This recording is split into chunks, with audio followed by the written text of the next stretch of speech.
Welcome all. This is Reshma from Department of Computer Application, Don Bosco College, Kottayam. In the last class, we had discussed about an introductory session on PERT, that is the Program Evaluation and Review Technique, which is a network analysis technique, its phases as well as steps. Today, we are trying to discuss about a problem on the PERT. ആ PERT എന്ന network analysis ഉപയോഗിച്ച് നമ്മുടെ problem എങ്ങനെ carry out ചെയ്യാം എന്നുള്ളതാണ് നമ്മൾ പറയാനായിട്ട് പോകുന്നത്. അപ്പോൾ ലാസ്റ്റ് ക്ലാസ്സിൽ നമ്മൾ പെർട്ടിൻ്റെ കാൽക്കുലേഷൻസിന് സ്റ്റെപ്സിനെ പറ്റി ഡിസ്കസ് ചെയ്തായിരുന്നല്ലേ. അത് നമ്മൾ എന്ത് ചെയ്യണം, തന്നിട്ടുള്ള ക്വസ്റ്റിനകത്ത് നിന്ന് ഇവൻസിനെ ആക്ടിവിറ്റീസിനെ ഐഡൻറ്റിഫൈ ചെയ്ത് നെറ്റ്വർക്ക് ഡയഗ്രാം കൺസ്ട്രക്ട് ചെയ്യണം. അതിനുശേഷം ആ നെറ്റ്വർക്ക് ഡയഗ്രാം അല്ലെങ്കിൽ തന്നിട്ടുള്ള ഇൻഫർമേഷൻ ഉപയോഗിച്ച് എക്സ്പെക്റ്റഡ് വാല്യൂ അല്ലെങ്കിൽ expected time duration of the activity നമ്മൾ ഈച്ച് ആക്ടിവിറ്റീസ് നമ്മൾ കാൽക്കുലേറ്റ് ചെയ്യണം. അതിനുശേഷം ബാക്കി പഴയ കണക്കിൻ്റെ CPM കണക്ക് തന്നെ ഡ്യൂറേഷൻ കിട്ടി, ഓരോ ആക്ടിവിറ്റിയുടെ ഡ്യൂറേഷൻ കിട്ടിയ സ്ഥിതിക്ക് എന്ത് ചെയ്യണം, ഫ്ലോട്ട് വാല്യൂസ് കാൽക്കുലേറ്റ് ചെയ്ത് ക്രിട്ടിക്കൽ ആക്ടിവിറ്റീസ് കണ്ടുപിടിക്കണം അല്ലേ. അപ്പോൾ expected time duration of the time calculate ചെയ്യാനായിട്ട് നമുക്ക് പെർട്ട് കാൽക്കുലേഷനകത്ത് അവിടുത്തെ എക്സ്ട്രാ ആയിട്ട് നമുക്ക് തന്ന ടൈംസ് ഉപയോഗിച്ച് ടൈം എസ്റ്റിമേറ്റ്സ് ഉപയോഗിച്ച് നമുക്കൊരു ഫോർമുല ഉണ്ടായിരുന്നു അല്ലേ. There is expected time or duration of the activities equal to TO plus 4TM plus TP the whole divided by 6, where TO is the optimistic time, TM is the most likely time, as well as TP is the pessimistic time. So ഒരു equation ഉപയോഗിച്ച് നമ്മുടെ PERT കാൽക്കുലേഷനകത്ത് ഈ പെർട്ടിനകത്ത് നമ്മൾ എന്ത് ചെയ്യും, calculate ചെയ്യും. എന്ത് calculate ചെയ്യാനായിട്ട്, duration of the activity calculate ചെയ്യും. അപ്പോൾ ഈ ക്വസ്റ്റൻ ഒന്ന് നോക്കുക. ക്വസ്റ്റൻ തന്നിരിക്കുന്നത് for the project given below find the critical path. Critical path calculate ചെയ്യാൻ പറ്റും. സോ നമുക്ക് ആദ്യം എന്തുകൊണ്ടിരിക്കണം, ക്രിട്ടിക്കൽ ആക്ടിവിറ്റീസ് ഏതൊക്കെയെന്ന് ഐഡൻറ്റിഫൈ ചെയ്യണം. അപ്പോൾ അതിന് വേണ്ടിയിട്ട് ഫ്ലോട്ട് 0 വരുന്ന ആക്ടിവിറ്റീസ് ഏതൊക്കെയാണെന്ന് നമുക്ക് നോക്കണം. അപ്പോൾ അതിന് വേണ്ടി തന്നിരിക്കുന്ന ക്വസ്റ്റൻ നോക്കുക. Activities are given here. There are 1 2 3 4 5 5 events are there. The activities are 1 to 2 1 to 3 2 to 4 3 to 4 4 to 5 and 3 to 5. Corresponding ആയിട്ട് ഈ ഓരോ ആക്ടിവിറ്റിയുടെയും പ്രോബബിലിസ്റ്റിക് ടൈംസ് വന്നിട്ടുണ്ട് അല്ലേ. They are least time, greatest time and most likely time. Least time കൊണ്ട് ഉദ്ദേശിക്കുന്ന ഇവിടുത്തെ optimistic time. Optimistic time എന്ന് പറഞ്ഞാൽ എന്താണ്, ആ എല്ലാ കാര്യങ്ങളും എന്താണ് ഒപ്റ്റിമിസ്റ്റിക് ടൈം, എല്ലാ കാര്യങ്ങളും കറക്റ്റായിട്ട് അഥവാ ഐഡിയൽ ആയിട്ടൊരു കണ്ടീഷനായിട്ട് നമുക്ക് എല്ലാ റിസോഴ്സും നല്ല ഐഡിയൽ ആയിട്ടുള്ള കണ്ടീഷനാണ് നമുക്ക് പ്രൊവൈഡ് ചെയ്യുന്നതെങ്കിൽ ആ കറസ്പോണ്ടിങ് ആയുള്ള പ്രോജക്റ്റ് കംപ്ലീറ്റ് ചെയ്യാനുള്ള ഷോർട്ടസ്റ്റ് ടൈം അഥവാ ലീസ്റ്റ് ടൈമാണ് എന്തുകൊണ്ട് ഉദ്ദേശിക്കുന്നത്, ഒപ്റ്റിമിസ്റ്റിക് ടൈം കൊണ്ട് ഉദ്ദേശിക്കുന്നത്. So here the least time represents the optimistic time or TO. And the next one is greatest time. Greatest time here means pessimistic time. എന്താണ് pessimistic time? എല്ലാ കണ്ടീഷൻസും adverse ആയിട്ട് വന്നു കഴിഞ്ഞാൽ, നെഗറ്റീവ് ആയിട്ടുള്ള കണ്ടീഷൻസ് ആണ് നമുക്ക് വരുന്നതെങ്കിൽ ആ കറസ്പോണ്ടിങ് പ്രൊജക്റ്റ് തീർക്കാനുള്ള ഏറ്റവും മാക്സിമം ടൈം അല്ലെ, മാക്സിമം ടൈം ഡ്യൂറേഷൻ എന്നുകൊണ്ട് ഉദ്ദേശിക്കുന്നത് പെസിമിസ്റ്റിക് ടൈം കൊണ്ട് ഉദ്ദേശിക്കുന്നത്. So here greatest time means the pessimistic time TP and the most likely time it is TM. So ഈ 3 കാര്യങ്ങളോട് തന്നിട്ടുണ്ട്. ഏതൊക്കെയാണ്, ഓരോ ആക്ടിവിറ്റീസിന് കറസ്പോണ്ടിങ് ആയിട്ടുള്ള optimistic time, pessimistic time and most likely time നമുക്ക് തന്നിട്ടുണ്ട്. നമ്മൾ ചെയ്യേണ്ടത് ഈ 3 സമയങ്ങളും ഉപയോഗിച്ച്, ഈ 3 പ്രോബബിലിസ്റ്റിക് ടൈം ഉപയോഗിച്ച് നമ്മൾ എന്ത് കാൽക്കുലേറ്റ് ചെയ്യണം, ഈ ഓരോ ആക്ടിവിറ്റിയുടെയും ഡ്യൂറേഷൻ അഥവാ എക്സ്പെക്റ്റഡ് ടൈം നമ്മൾ കാൽക്കുലേറ്റ് ചെയ്യണം. That is by using the formula TE or the expected time is equal to T0 plus 4TM plus TP the whole divided by 6 or 1 by 6 into T0 plus 4TM plus TP. ഈ ഒരു formula ഉപയോഗിച്ച് നമ്മൾ എന്ത് calculate ചെയ്യുന്ന, ഈ ആക്ടിവിറ്റിയുടെ duration അഥവാ expected time നമ്മൾ calculate ചെയ്യും. That is duration or TE the expected time. അപ്പോൾ അതിന് വേണ്ടിയിട്ട് എന്ത് ചെയ്യണം, T0 പ്ലസ് 4TM പ്ലസ് TP. ഇപ്പോൾ കാൽക്കുലേറ്റർ ഉപയോഗിച്ച് നമുക്ക് പെട്ടെന്ന് കാൽക്കുലേറ്റ് ചെയ്യാം. That is 2 plus 4 into 5 plus 14 divide by 6. The value is 6. Again, next one is 9 plus 4 into 4 TM ആകട്ടോ. ഇത് ആ ഓർഡറിൽ കാൽക്കുലേറ്റ് ചെയ്ത് ഇവിടെ TO ഏതാണ്, 9 ആണ്, TP ആണ് എന്ത് 15, TM ആണ് എന്ത് 12. അപ്പോൾ ആ ഓർഡർ ആ ഫോർമുലയ്ക്കകത്ത് അതിനനുസരിച്ച് ഫോർമുലയ്ക്ക് അനുസരിച്ച് വാല്യൂ സബ്സ്റ്റിറ്റ്യൂട്ട് ചെയ്യുക. And here it is 12. Again the next value is 5 plus 4 into 14 plus 17 divided by 6. It is 13. in 2 plus 4 into 5 plus 8 divided by 6. That is 5. Again 6 plus 4 into 9 plus 12 by 6. That is the value is 9.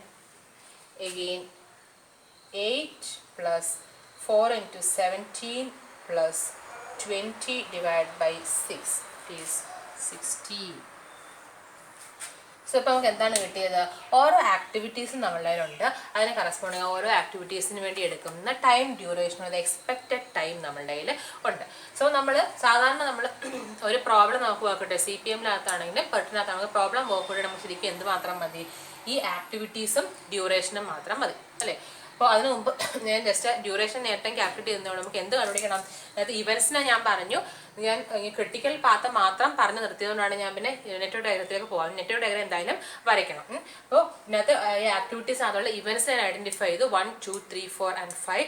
And activities are 1 to 2, 1 to 3, 2 to 4, 3 to 4, 4 to 5 and 3 to 5. അപ്പോൾ നമ്മളുടെ first step അനുസരിച്ച് നമ്മൾ എന്താണ് ചെയ്യേണ്ടത്? Network diagram ആയിരുന്നു വരയ്ക്കണം. Network diagram നമുക്ക് എങ്ങനെ വരയ്ക്കാം?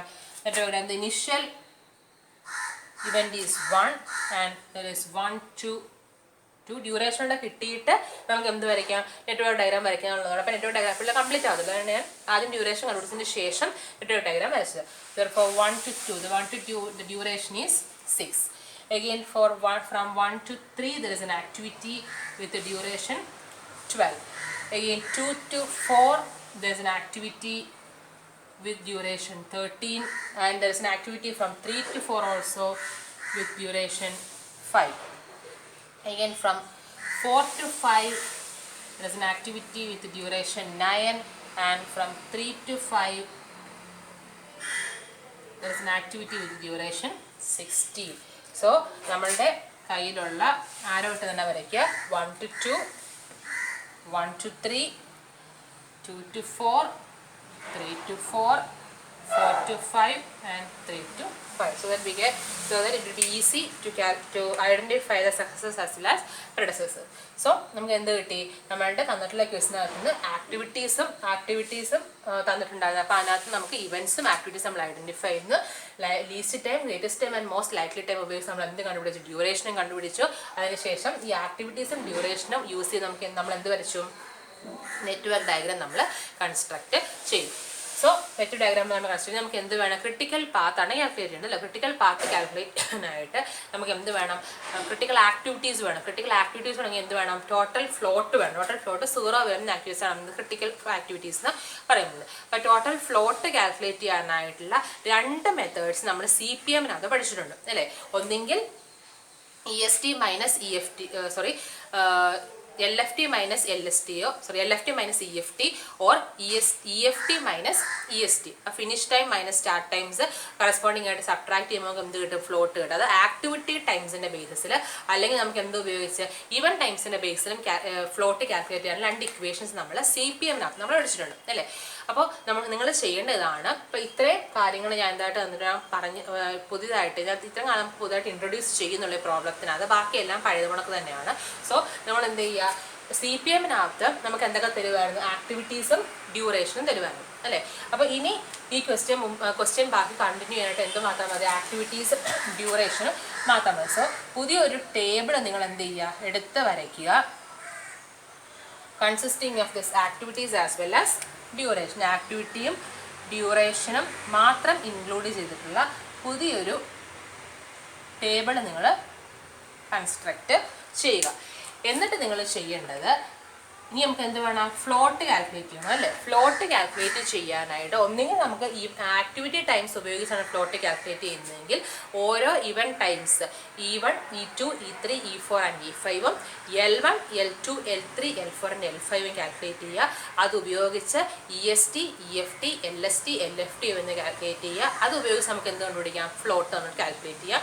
ഫ്ലോട്ട് 0 വരുന്ന ആക്ടിവിറ്റീസ് നമുക്ക് എന്താണ്? Critical activities, and hence we can find A critical path. Otherwise ഈ തന്നിട്ടുള്ള ഡ്യൂറേഷനും ആക്ടിവിറ്റീസ് ഉപയോഗിച്ച് ഫ്ലോട്ട് മാത്രം കാൽക്കുലേറ്റ് ചെയ്യുക. ടോട്ടൽ ഫ്ലോട്ട് അഥവാ ടോട്ടൽ ഫ്ലോട്ട് അഥവാ ഫ്ലോട്ട് കാൽക്കുലേറ്റ് ചെയ്യുക. അപ്പോൾ നെക്സ്റ്റ് ഒരു ഏതാണ് നിങ്ങളുടെ ചോയ്സ്, നിങ്ങളുടെ ഇഷ്ടമാണ്. ഇവൻ ടൈംസ് ഉപയോഗിച്ച് നിങ്ങൾ ചെയ്യുന്നുണ്ടെങ്കിൽ നെക്സ്റ്റ് ഒരു കോളം കൂടെ മാത്രം എക്സ്ട്രാ വരുന്നത് is total float or float.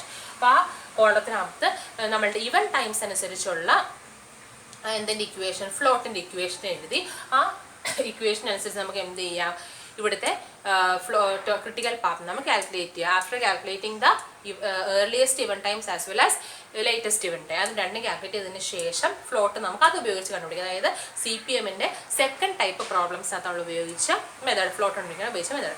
അഥവാ ആക്ടിവിറ്റി ടൈംസ് ഉപയോഗിച്ച് നമ്മൾ കാൽക്കുലേറ്റ് ചെയ്യേണ്ടതെങ്കിൽ അവിടെ നമ്മൾ എന്ത് കണ്ടുപിടിക്കണം, ആദ്യം നിങ്ങൾ എല്ലാ ഇവൻ ടൈംസും കാൽക്കുലേറ്റ് ചെയ്തതിന് ശേഷം EST, LST, EFT, LFT എന്നിവ കാൽക്കുലേറ്റ് ചെയ്തതിന് ശേഷം എന്ത് കണ്ടുപിടിക്കുക, ടോട്ടൽ ഫ്ലോട്ട് നമ്മൾ കാൽക്കുലേറ്റ് ചെയ്യുക. അപ്പോൾ അങ്ങനെയാണെങ്കിൽ എക്സ്ട്രാ ഇവിടെ എത്ര കോളംസ് വരും, എക്സ്ട്രാ 5 കോളംസ് വരും. That is EST, EFT, LST and LFT again total float.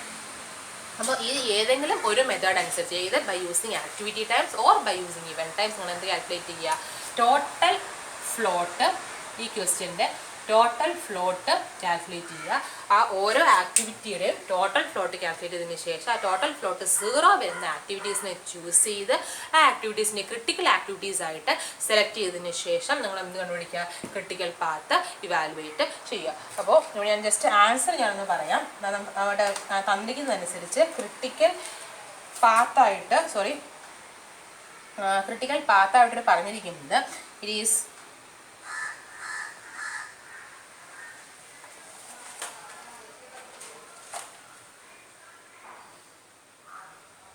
രണ്ട് ക്രിട്ടിക്കൽ പാത്സുകൾ പറഞ്ഞിട്ടുണ്ട്. ക്രിട്ടിക്കൽ ആക്ടിവിറ്റീസ് നമുക്ക് വരുന്നത് ഇതൊക്കെയാണ്: 1 to 2, 1 to 2, 1 to 3, 2 to 4, 4 to 5, 3 to 5. അതായത് എല്ലാ ആക്ടിവിറ്റീസിനും ഫ്ലോട്ട് നമുക്ക് എന്തായിട്ട് കിട്ടും, 0 ആയിട്ട് തന്നെയാണ് കിട്ടുന്നത്. സോ എല്ലാ ആക്ടിവിറ്റീസും ഇതിനകത്ത് വരും, ക്രിട്ടിക്കൽ ആക്ടിവിറ്റീസിനകത്ത് ഇൻക്ലൂഡ് ചെയ്യപ്പെടുമെന്നാണ് പറഞ്ഞിരിക്കുന്നത്. അപ്പോൾ ഈ ചെയ്ത് കിട്ടുന്ന ആൻസർ നമുക്ക് എല്ലാ ആക്ടിവിറ്റീസിനെയും ഫ്ലോട്ട് എന്തായിട്ട് എന്നാണ് പറഞ്ഞിരിക്കുന്നത്, 0 ആയിട്ട് തന്നെ വരും. ദെർഫോർ എല്ലാ ആക്ടിവിറ്റീസ് നമുക്ക് ക്രിട്ടിക്കൽ ആക്ടിവിറ്റീസിനായിട്ട് കൺസിഡർ ചെയ്യുക. അങ്ങനെയെങ്കിൽ ഇവിടെ 2 ക്രിട്ടിക്കൽ പാത്തിൻ്റെ പോസിബിലിറ്റി ഉണ്ട്. First one is 1 to 2, 2 to 4, 4 to 5. That is a continuation നോക്കുക. 1 to 2, 2 to 4, 4 to 5. Or the next one is 1 to the initial 1ഉം ഇനിഷ്യൽ ഇവൻ്റ് ഏതാണ് ഇവിടെ 1ഉം ഫൈനൽ ഇവൻ്റ് ടെർമിനൽ ഇവൻ്റ് 5 ആണ്. ആ പാത്ത് ജോയിൻ ചെയ്തിട്ട് നോക്കിയാൽ മതി. ഇവിടെ വരുമ്പോഴത്തേക്കും 1 to 2, 2 to 4, 4 to 5. ഒന്നുകിൽ അതൊരു ക്രിട്ടിക്കൽ പാത്ത് എടുക്കാം. Otherwise the critical path is 1, 1 to 3 and 3 to 5. That is 1 to 3, 3 to 5. 2 critical paths ആണ് ഈ ഒരു ക്വസ്റ്റ്യൻ ആണ് പോസിബിലിറ്റി ആയിട്ട് പറഞ്ഞിരിക്കുന്നത്. സോ ഞാൻ പറഞ്ഞതുപോലെ പെർട്ടി കാൽക്കുലേഷൻ നിങ്ങൾ ആദ്യം എന്ത് ചെയ്യുക, തന്നിരിക്കുന്ന ആക്ടിവിറ്റീസും ഇവൻസും ഐഡൻറ്റിഫൈ ചെയ്തതിന് ശേഷം ഡ്യൂറേഷൻ കൂടെ കാൽക്കുലേറ്റ് ചെയ്തിട്ട് നിങ്ങൾ നെറ്റ്വർക്ക് ഡയഗ്രം കൺസ്ട്രക്ട് ചെയ്യുന്നതായിരിക്കും. നിങ്ങൾക്ക് നെറ്റ്വർക്ക് ഡയഗ്രം കൺസ്ട്രക്ട് ചെയ്തായിരിക്കും എളുപ്പം. സോ നെറ്റ്വർക്ക് ഡയഗ്രം കൺസ്ട്രക്ട് ചെയ്യുക. അതിന് ശേഷം എന്ത് ചെയ്യുക, ആക്ടിവിറ്റിയും ഡ്യൂറേഷനും എടുത്ത് അവ ഉപയോഗിച്ച് എന്ത് കാൽക്കുലേറ്റ് ചെയ്യുക, ടോട്ടൽ ഫ്ലോട്ട് കാൽക്കുലേറ്റ് ചെയ്യുക. ടോട്ടൽ ഫ്ലോട്ട് 0 വരുന്ന ആക്ടിവിറ്റീസിനെ ക്രിട്ടിക്കൽ ആക്ടിവിറ്റീസ് ആയിട്ട് ചൂസ് ചെയ്തതിന് ശേഷം ക്രിട്ടിക്കൽ പാത്ത് കാൽക്കുലേറ്റ് ചെയ്യുക. അപ്പോൾ ഈ ആൻസർ കണ്ടുപിടിച്ചതിന് ശേഷം ഈ ആൻസർ ഒന്ന് വെരിഫൈ ചെയ്തേക്കുക. സോ ഈ ക്വസ്റ്റ്യൻ ചെയ്തിട്ട് എനിക്ക് ഹോം അസൈൻമെൻ്റ് ആയിട്ട് എനിക്ക് ഗ്രൂപ്പിൽ പോസ്റ്റ് ചെയ്യുക. So that's all for today session. Thank you.